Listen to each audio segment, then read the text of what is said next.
Hello stenographer, एक बार फिर से स्वागत है आपका हमारे स्टेनो तरंग यूट्यूब चैनल में।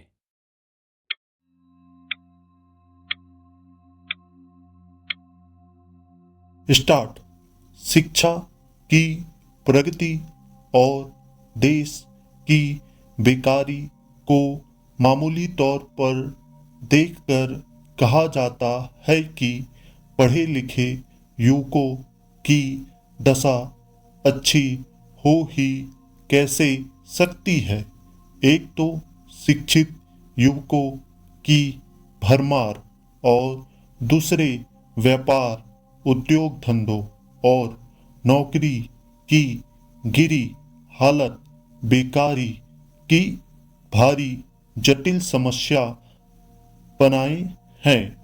एक तो यह है ही, दूसरी खेती की बर्बादी, यानी 90% किसान जो गांव में रहते हैं उनकी दशा देखकर हम कह सकते हैं कि यदि खेती और देशी व्यापार आदि में किए जाने योग्य सुधार शीघ्र न किए गए तो ऐसा न हो कि कुछ दिनों के बाद देश में आतंकवाद की लहर उठ पड़े।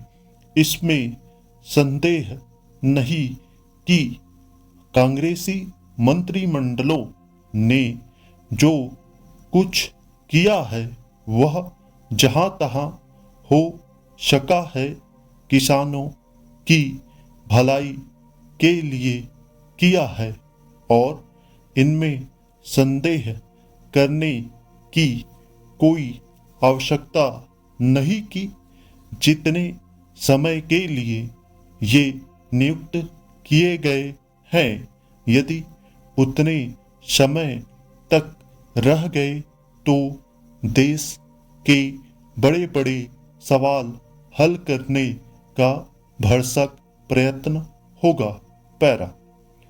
आजकल सिर्फ शिक्षा के होने या न होने से खास मतलब नहीं, किंतु सबसे बड़ी बात यह है कि पढ़े लिखे लोग और बेकार न बैठने पावे। क्या हम नहीं कह सकते कि बेकारी का संबंध देशी व्यापार आदि से है, जिसकी जिम्मेदारी सरकार पर बहुत अधिक है? क्या हम नहीं कह सकते कि विदेशी सरकार से इस विषय में कुछ नहीं हो सकता?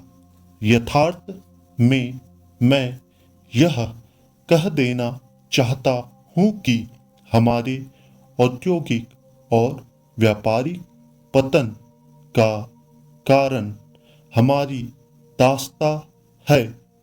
अतः सबसे बड़ी बात यह है कि देश स्वतंत्र हो।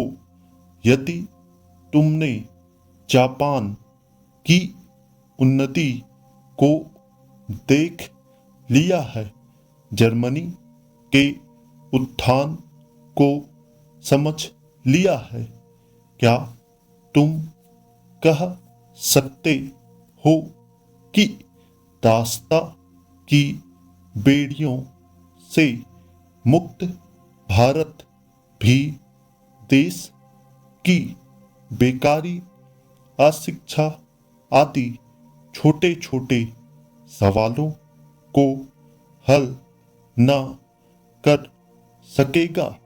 स्वतंत्र होने पर हमारे राष्ट्रीय प्रश्न आपसे आप हल हो जाएंगे। दोस्तों, आउटलाइन के लिए आप मुझे इंस्टाग्राम पर मैसेज कर सकते हैं और चैनल अच्छा लगे तो लाइक, सब्सक्राइब एंड शेयर करें।